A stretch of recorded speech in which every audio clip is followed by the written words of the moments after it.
జమ్మూ కాశ్మీర్లో ఉగ్రవాద కాల్పులు 5 జవాన్ల దుర్మరణము. మృతుల్లో ఏపీకి చెందిన జగదీష్ రాకేష్, ఆర్మీ కెప్టెన్ బ్రిజేష్ థాపా కూడా ఉగ్రవాదుల కోసం తనిఖీ చేస్తుండగా కాల్పులు జరిపిన దుండగులు జమ్మూ నందిగ్రామ్, శ్రీకాకుళం.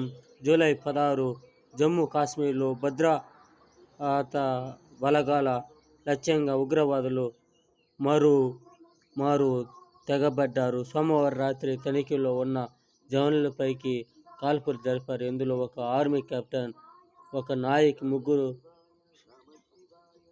సిపాయిలు దుర్ఘటన పాలయ్యారు.